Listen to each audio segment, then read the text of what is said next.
Hello everyone, welcome to the final Shonen Jump recap. I'm going to be talking about every series in the magazine today. I usually skip a few that I deem to be irrelevant. But it's the last one. A lot of people still really want to hear my thoughts about Black Clover. I've caught up with most of the stuff I regularly read. There's a few exceptions, but I'll still touch on everything. To start off, there are two series that I really like, but I did not catch up on. First one being Sakamoto Days. I'd just been reading a lot of manga. I was kind of tired. I didn't want to read a whole other one. I'm very behind on this. And I also kind of want a manga to just be there. Like, whenever I'm feeling down, whenever I got a craving for some fun, quick reading, it's there. It'll be there for me, and I can go through it then, whenever. Also, Witch Watch. I did read a good bit more of this one, and it further cemented itself as a manga I really enjoy. However, I think it works best reading in bite-sized chunks due to its episodic nature. You also get a lot out of each chapter, so it didn't really feel like a series I wanted to binge. On another note, I am extremely disappointed in Viz for choosing to release this as a digital exclusive.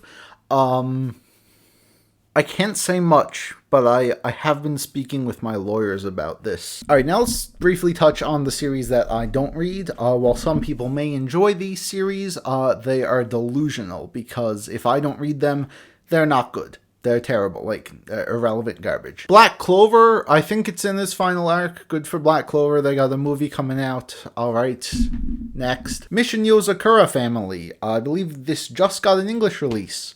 Good for it, I suppose.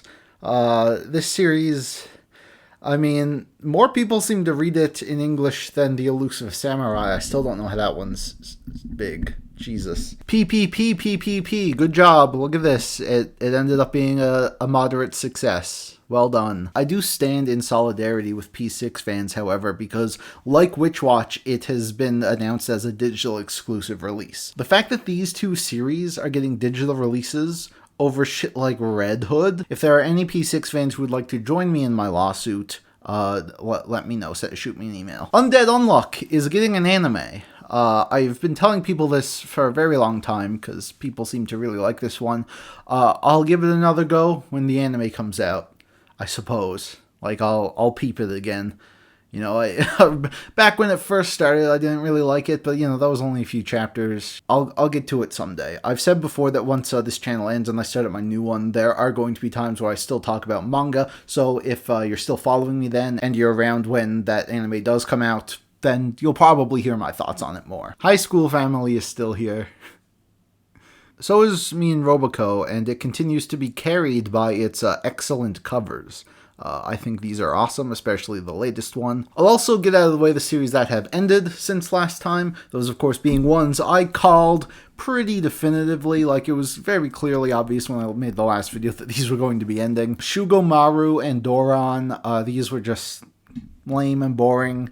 Doron, I'll give it credit, it survived for 15 chapters longer than I expected, but yeah, the writing was on the wall for a while there. Earthchild also recently ended, cancelled I think at 23 chapters. I think it only ended last week or so. And this one didn't really surprise me. I wasn't too into what I had read. I saw a bit of potential there, but I guess the series did not capitalize on that. Super Smartphone also ended.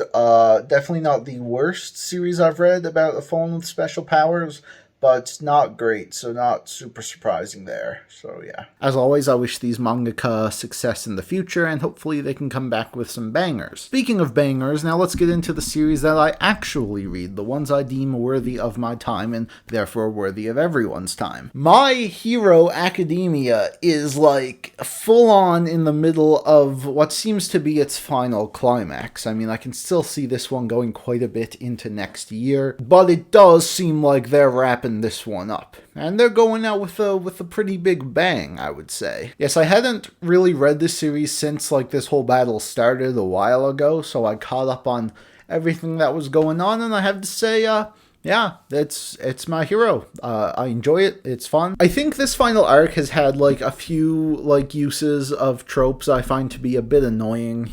Characters oh, I'm close to death, but I have my secret last power-up that I haven't mentioned before. Stuff like that. But it doesn't really bother me in this series that much. I mean, I know what this series is at this point. We've been with it for so long. And yeah, I'm still just enjoying it. There was one event that a lot of people had spoiled for. I had it spoiled as well.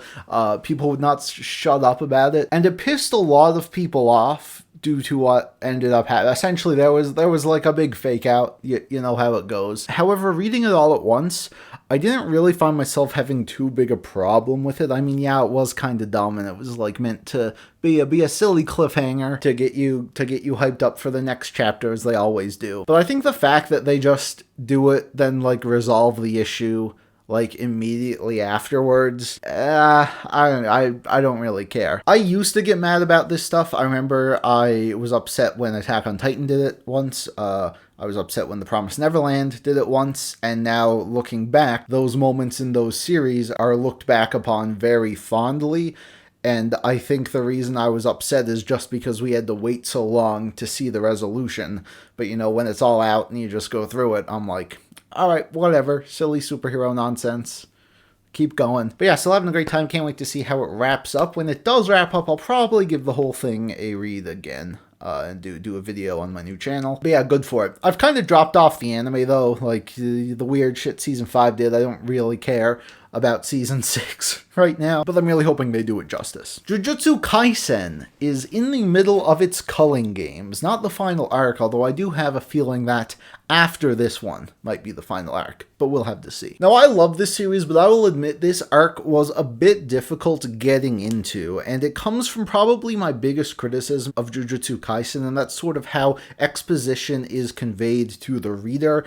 I think it can be a bit sloppy. They usually pile on like huge amounts of info at you once. It can be kind of hard to understand what's going on at times, especially with how much we're jumping around to different places, different characters. However, once it gets started and gets into the action, everything just sort of melts away and it becomes fucking sick. Yes, the culling games have been awesome so far, and while they have yet to really reach the action heights of the Shibuya incident, I have thoroughly enjoyed it up until now. And what's interesting about this arc and how it sort of highlights the strength of Jujutsu Kaisen's supporting cast is that our main character Itadori was absent for like 30 chapters or something.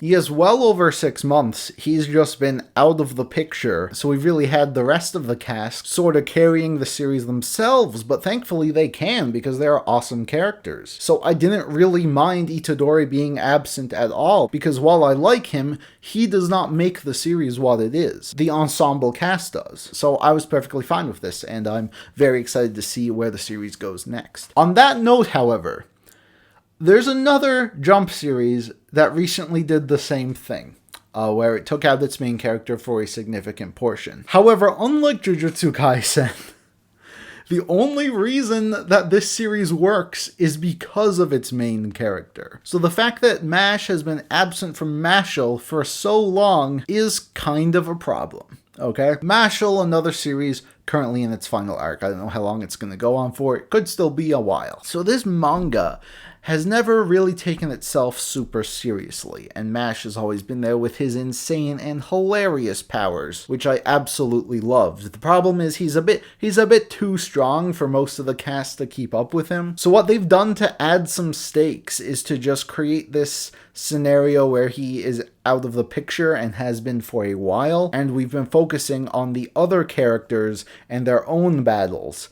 And it really makes you realize just how hard MASH carried the series because it has been boring. Mashle has a very generic magic world and uninteresting magic system by design. It is meant to be a parody of just all of these different fantasy tropes, and then Mashle just coming in and smashing stuff, and it works so well when he's actually there, which he has been for the first 100 chapters. But now he is not, and these other characters really fall flat without him, as does the magic and the fighting. It really seems like the series sort of lost its identity on what it was supposed to be. Now, I am very confident that the series will build itself out of this rut when MASH does come back, because I think pretty much all of the MASH content up to this point had been wonderful. So I'm not really worried about this series not sticking the landing or even ending up bad. Like, I do think there will be a rebound eventually. But it is really unfortunate that this series has lost so much momentum for me. Blue Box continues to be absolutely delightful, honestly. Like, man, they keep doing things that I think might end up annoying, but then it doesn't. Like, they introduced this new girl. I'm like, oh, Jesus, fuck this.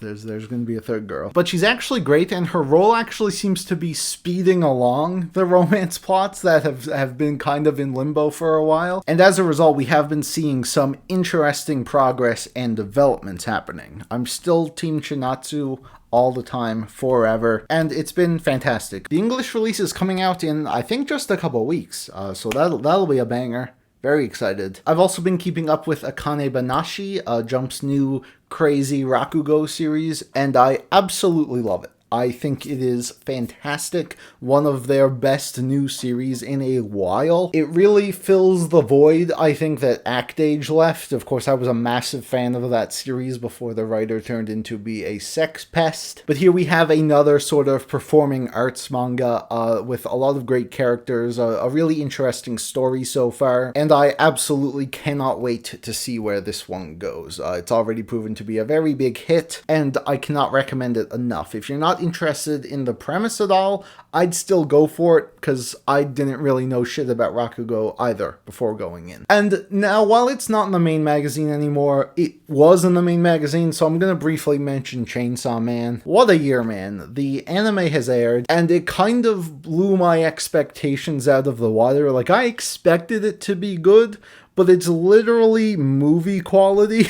But I could not be happier with this adaptation so far. And the series has, of course, been continuing in Chainsaw Man Part 2, and the start of I find to be even better than Part 1 so far. We're introduced to a new main character, essentially. Denji is still there, but he hasn't really been the focus right away, which is not something I expect, but it's something I really welcome, because what they're doing with this new girl is very fascinating. We've just been getting some absolutely fantastic content in these chapters so far, and while it's still very new, I'm fully on board and cannot wait for the series to continue. On a related note, Viz is also going to be slowly releasing all of Fujimoto's other works, I guess to bridge the gap between Chainsaw Man Part 1 and Part 2. We just got Look Back in English. We're going to be getting 2 of his short story collections, and then we are going to be getting Goodbye Eri next year. And presumably after that, it will finally be time for Chainsaw Man to return to the English volumes, which, you know, very exciting future for the franchise, and I could not be happier to be following it. And,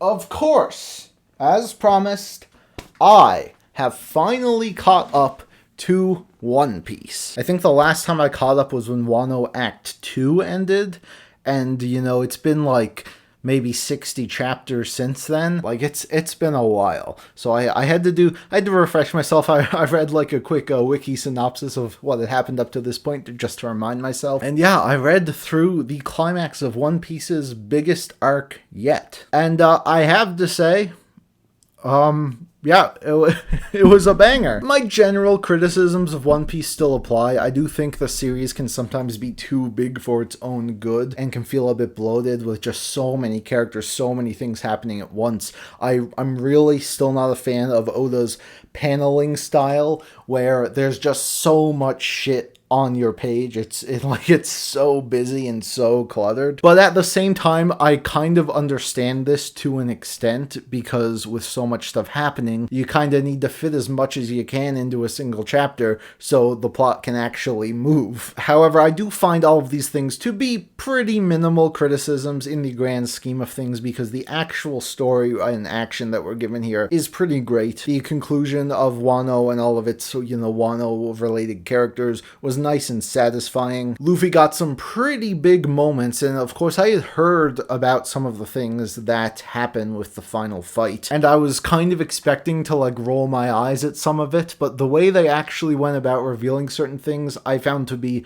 very satisfying and just very, very well done. Sort of reminded me how good Oda is at doing things like this. Yeah, I just found the finale to be pretty awesome. Like, it was really tense and exciting and crazy. Like, the action is absolutely wild at the end of this one. Oda sort of goes for a bit of a goofier style, which was kind of surprising, but I thought it was a pretty welcome addition. And yeah, with Wano winding down, we have moved our way into the building up of the final saga of One Piece. Now, saga, not arc. This could still last for 10 years, we don't know. But as is usual with the transitional parts of One Piece, we have been, checking in with a lot of the major players around the world as, big developments are happening.